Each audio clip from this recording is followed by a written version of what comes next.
You are Locked On Wolverines, your daily podcast on the Michigan Wolverines, part of the Locked On Podcast Network.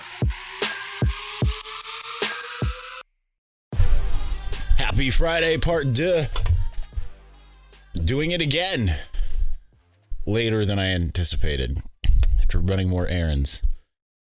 I'll tell you, just buying a house means that I'm running more errands than I'm accustomed to.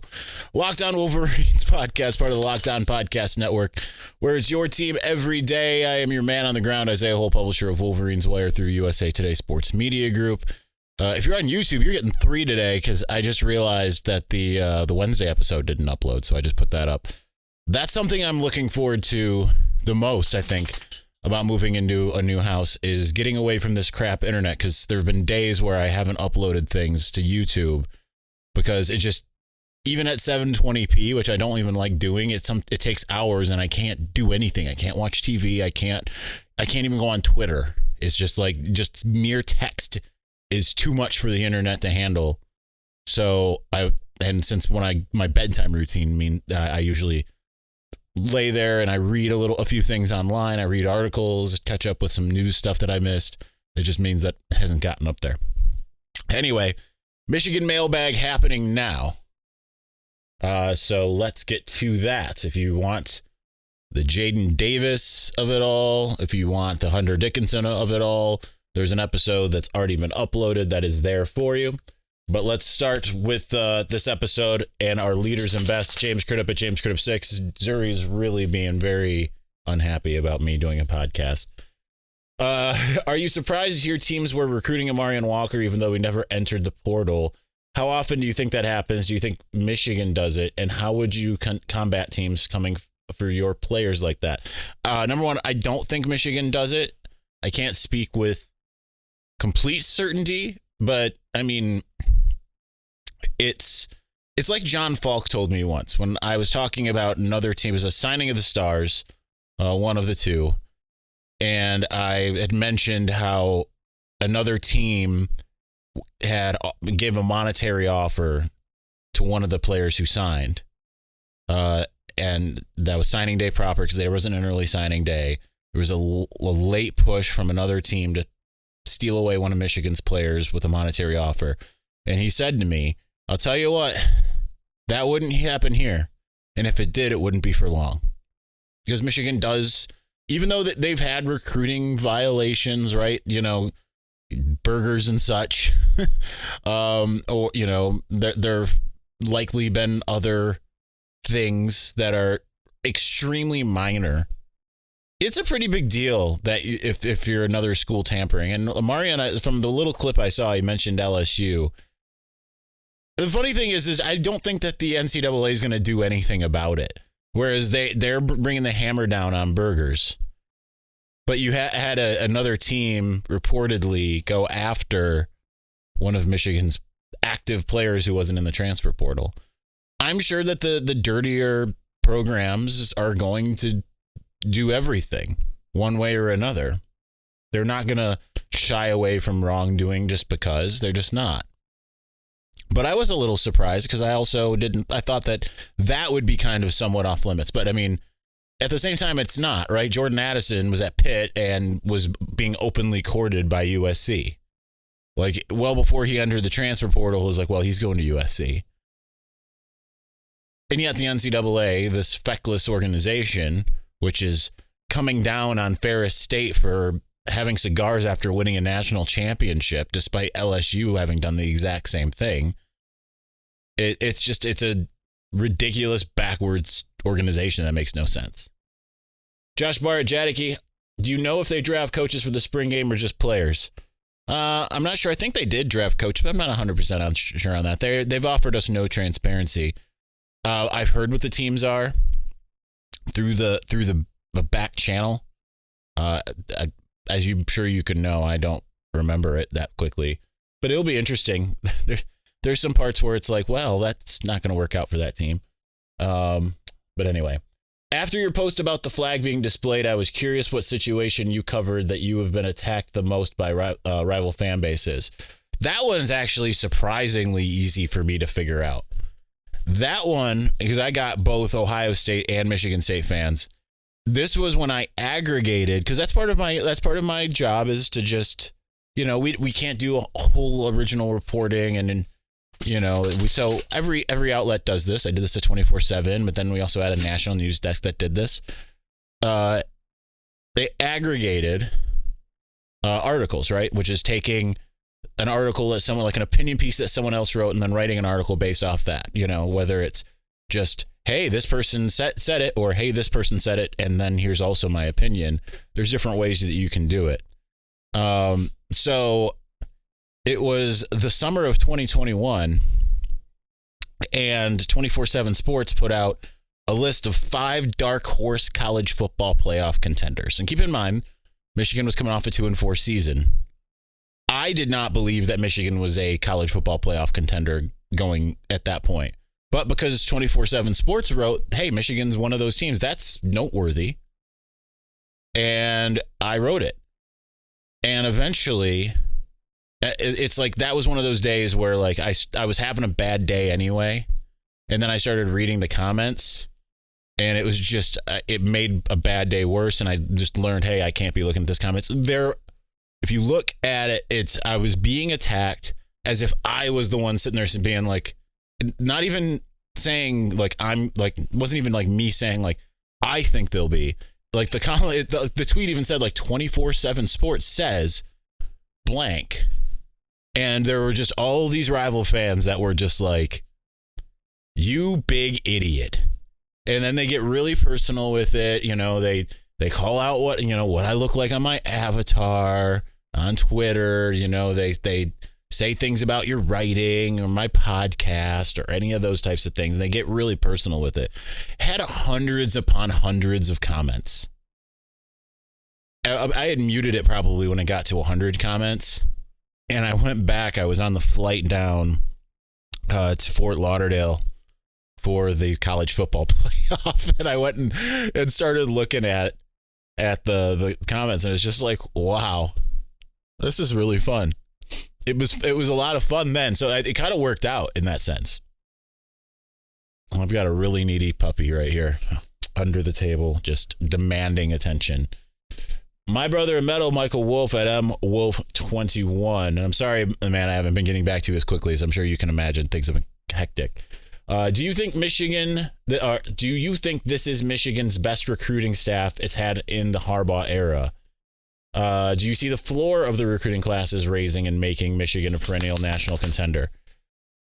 I don't know yet about the latter. I would say the former is accurate, because while it felt like the 2021 staff was there, Matt Weiss, we've learned, not a notorious recruiter. Mike Hart is stepping his game up now. But this right now is, it seems like this is all hands on deck. There's literally no one on the staff right now that isn't recruiting. Not that they ever had a staff member just stay home and not recruit altogether. But this just feels like such an all hands on deck scenario. And you add Chris Partridge in, who's got the track record. Klink is like a nationally ranked recruiter right now, according to 24/7 Sports. Elston's long been considered a very good recruiter, a former recruiting coordinator. Jay Harbaugh. The defensive side, all four are rock stars. On the offensive side, Jerome Moore is a rock star. Mike Hart landed you the second biggest commit currently in the class.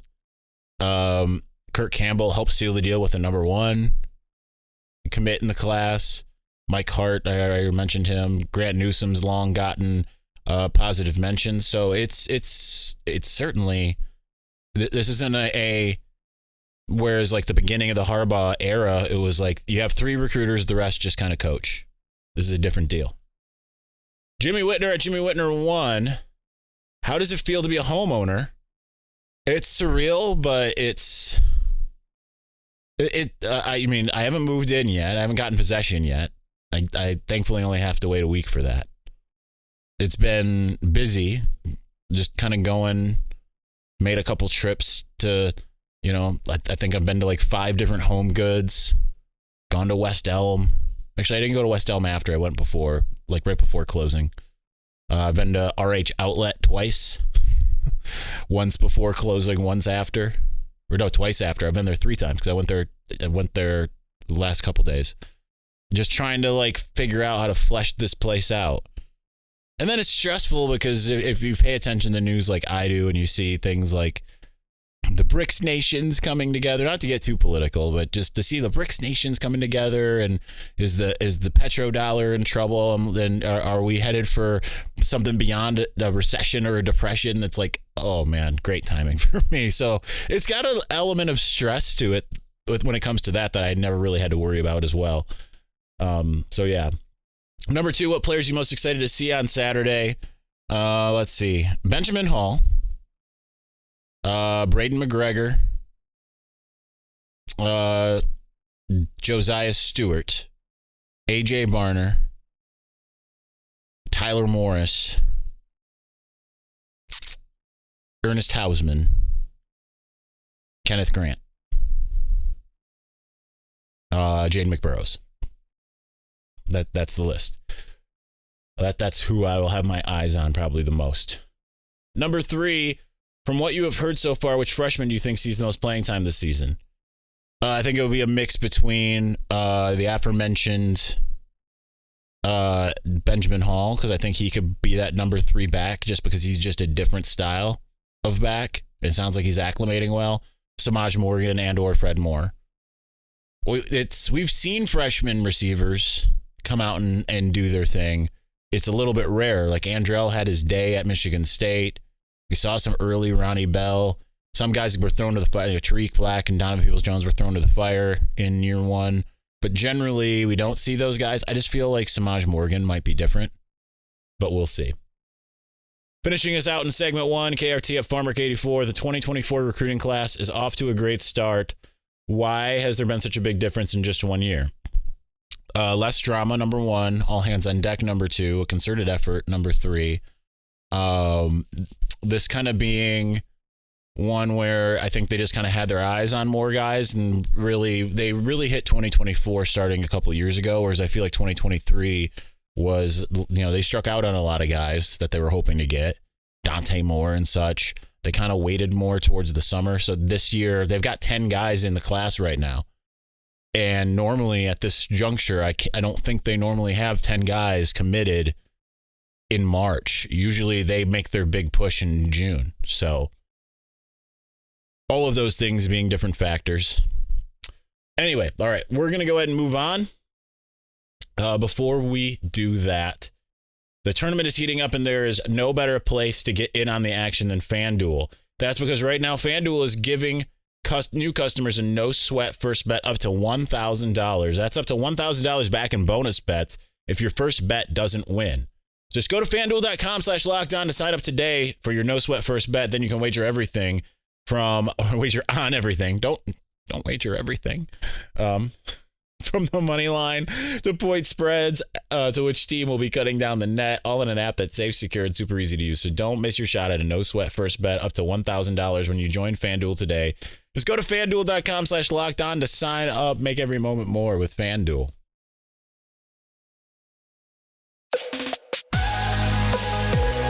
All right, let's continue on.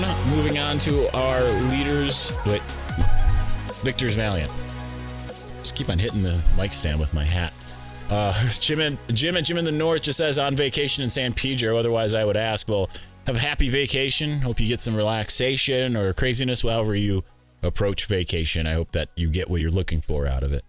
Mark Zimke, what are your thoughts on the On3 industry rankings now being weighted? And have you heard any comments from ESPN regarding them being given only 10%? Fair or not fair? I think it's 100% fair. I don't have any ins at ESPN like that. I mean, I guess I know a couple of people at ESPN, but I guess, Tom Van Haren could say something. I only see Molly, my relationship with Molly McGrath is strict, it's on field. I think it's fair because they just don't devote the same amount of resources that 24/7 Sports or On3 does. Rivals tries to, but I mean, they're just a dwindling service as it is. 24/7 and On3 are the only ones that I really trust with it. So I think it makes sense to weight those. Like I don't like if I'm like, oh, it's a 4-star on Rivals. Yeah, I'll tout it in an article, but I'm honestly, if they're a 3-star and the other two, I'm thinking of them as a 3-star.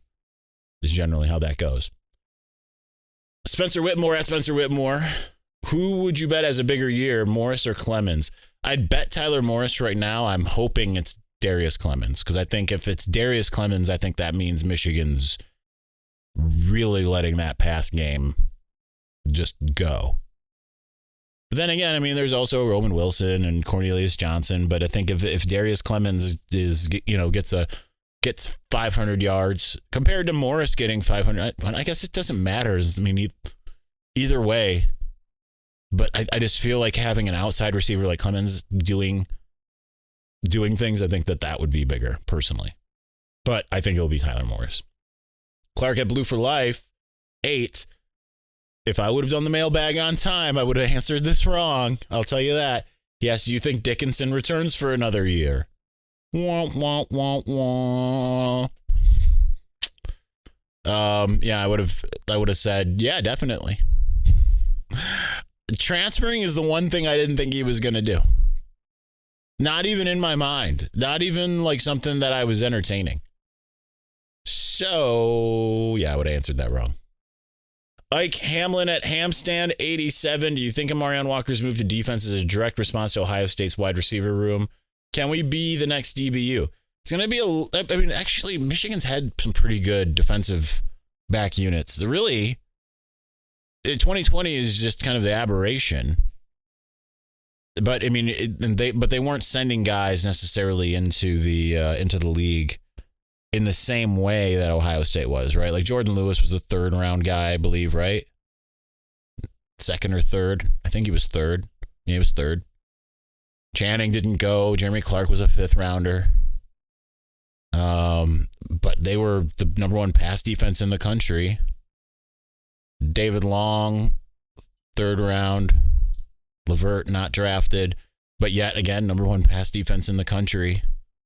So they kind of have been that, but they haven't been sending guys. Whereas I think Amarion Walker and Will Johnson will probably be 1st round pick types.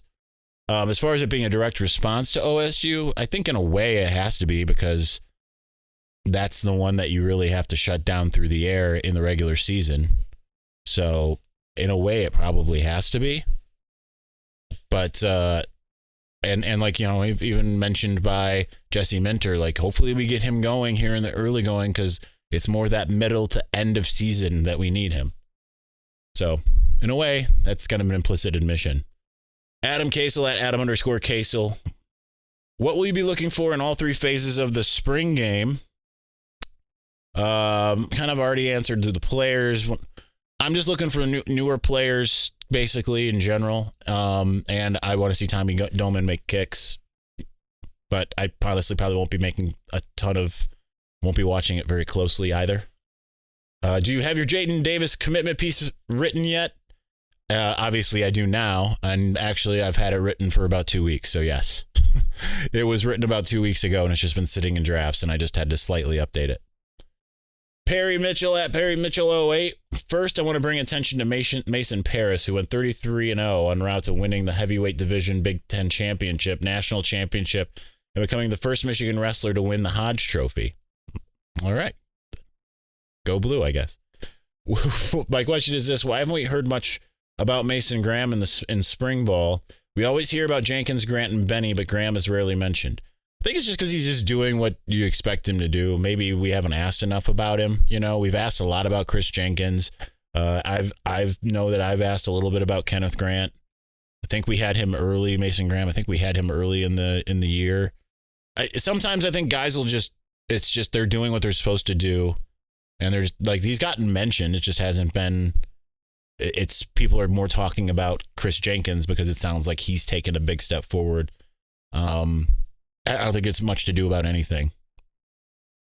James Kovalevsky at Coach_Kovo. Have other programs had as much success retaining key players that could declare for the draft as Michigan's One More Year fund, or has Michigan outperformed the rest? I can't speak for this year because I haven't really looked, but in general, I think that Michigan's kind of doing what we've seen from some others, right? Like Ohio State always seemed like they had a bunch of guys that could go and didn't. So I remember previous mailbags from a couple years ago, like lamenting the fact that Michigan wasn't like Michigan State, Ohio State, Penn State with guys that are coming back. It just seemed like first opportunity they could go, guys would go. And people would ask, was that a culture problem? I think I decried it as a culture problem at that time, but now I think maybe I was wrong. Finishing us out in segment 2, generic at ERKJ72. Have you heard any rumblings of what round DJ Turner may land in the draft? Sounds like he'll be a day 2 guy. I'm guessing that's probably accurate. I don't know if it'll be or round 2 or 3. Someone's going to fall in love with the speed and just say, we'll figure it out. So, right now it sounds like Mozzie's trending towards first, DJ probably towards the second. I think Mike Morris probably in the third. And then we'll see how it unfolds from there. All right, we're going to continue on in just a moment with more of your Michigan football questions. All right, we've got plenty more left. We're not going a good 40-something minutes. This is nice. All right, Jeffrey Slager at Slager Jeffrey. Congrats on the homeownership. Thank you. I appreciate it, Jeffrey. What household chore are you least looking forward to that you need to do because you own the property? I guess I don't know much about what chores I'll have to be doing because this is my first home. Mowing the lawn is the only thing that comes to mind, and no, I'm not looking forward to that. But like, what else? Maybe you'll have to enlighten me as to other things that I have to do. I don't know. Because like there's certain things that I'll probably do naturally, just like the general outside maintenance. I made our apartment when I lived in Ann Arbor. I trimmed the one hedge that was over there and tried to keep it kind of looking beautiful and stuff like that. I guess I just don't know what else. I'm going to find out. Ask me in a couple months. Joshua Carlson at JoshWFF96. If you had to predict right now, who wins the West and plays against Michigan in the Big Ten Championship? Here you go. It's antithetical to what when I kind of would preach about it. I think it's going to be Wisconsin.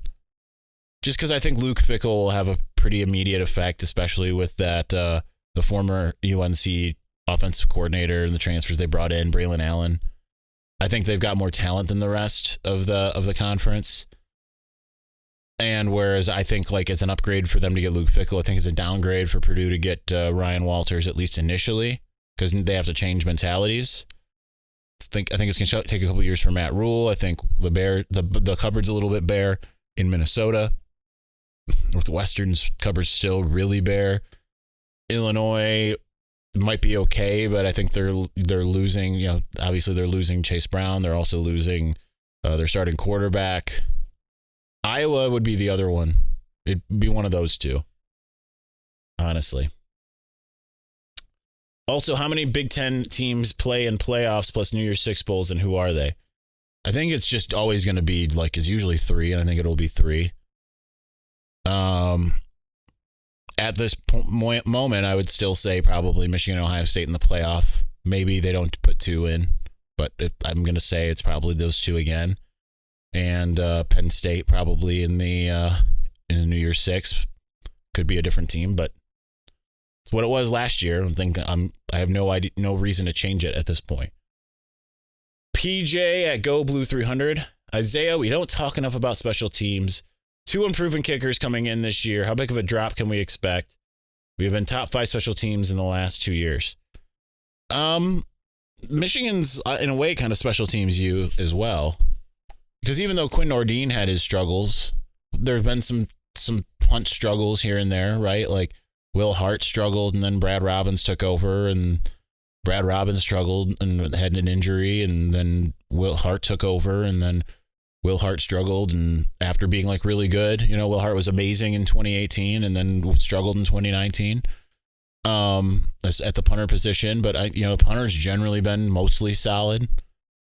Kicker's been mostly solid. It was Kenny Allen for a few years, and then once Kenny Allen was gone, then Quinn Nordine, and Quinn Nordine was a little erratic, but he wasn't like, overall bad. Made some huge kicks. Jake Moody obviously was amazing. Tommy Doman's a former 5-star according to, I think it was Cole's Kicking, at punting and place kicking. So I have and he's in his third year. I have full confidence that he's going to be just fine. Full confidence.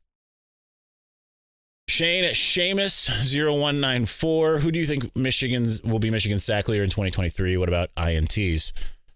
I think I'm going to say for interceptions, I'm going to go Will Johnson. It might not be him because people might avoid him. And if that's not him, then it'll be Rod Moore again. But then for sack leader, I'm going to go with Braden McGregor. Even though he's a new commodity, it could be Josiah Stewart, because, he had 12 and a half a couple years ago. But I think Braden McGregor is going to have a big breakout year. I really do. Island Dano at lookout point 69. How many wins will they have, and why is it 15? I honestly think it's going to be 14. I think they'll run the table in the regular season again. And then I think that they'll lose in the national championship. Kind of what I expected this past year, but I'm not convinced yet that they'll win it all. I think this is your best shot, but I still don't know if they have. The postseason woes have been too much, right? Though it's hard to. It's just getting a win in the postseason would be big. It maybe outside of the Big Ten championship, they've been able to do that. The college football playoff started the week after the Big Ten championship, and I think they'd be able to do that. LK Baird at Luke Baird 2016. Who has the best linebacker room in the Big Ten? I feel like it could be us, especially with Hausman. I don't know enough about the depth of all 14 teams at the linebacker position. I'd imagine both Ohio State and Penn State are probably pretty good. I would imagine, even though Iowa just lost Jack Campbell, there we go. Jack Campbell, that they're probably pretty good. And Wisconsin's probably pretty good. But I don't know. I can't really tell you with any degree of certainty. We're just kind of in that time frame where I don't really have a good pulse on nuance when it comes to what other teams have at positions other than like skill positions, really. But you might be right. It's a lot of depth. Ethan Justice at Ethan Justice 42. What needs to happen for Michigan to win the Big Ten championship, and what needs to happen for Michigan to win the Natty? To win the Big Ten championship, they just need to basically not overthink, not get injured, play up to capability. Michigan will have more talent than every team, proven talent than every team. That includes Ohio State, in my opinion. Not basically just don't take your eye off the ball and don't have any key positions get injured, and don't overthink things. As far as the national championship, mixture of getting a favorable draw, really don't overthink things like they kind of did last year. Execute, play your brand of football, and then get lucky a little bit. I'd say that's what it is. Clyde Froggle at Clyde Frog 6996. I love the Clyde Frog part of it all. What to expect from our next kicker? He's got a powerful leg, Tommy Doman. He doesn't look like a kicker. He looks like a wide receiver. He's like 6'5", and again, he's highly rated. I don't think you're going to see like this giant drop off or anything like that. Yes, Jake Moody was very consistent. But, Tommy Doman's been able to sit there and study under him for the past 2 years. See what it takes to be that consistent. I fully expect him to be able to do that. Finishing us out, JB at Ya Dad Love Me 1. Who is someone you think will have a breakout year? Well, I already mentioned Braden McGregor. I'm going to add a different name. I'm going to go with A.J. Barner. A.J. Barner, who was spoken of as by Tom Allen as being the potential best tight end in Indiana history, and before they just stopped utilizing him. I think that he's going to come in and surprise a lot of people. I think he's just going to be an absolute beast for Michigan. All right, that's going to do it for us today. All together. We will be back sometime tomorrow night, probably relatively late because I have to drive all the way home to do the podcast. But we will do a spring game reaction show. So look forward to that. We'll talk to you then. Thanks for watching. Thank you for listening. Peace.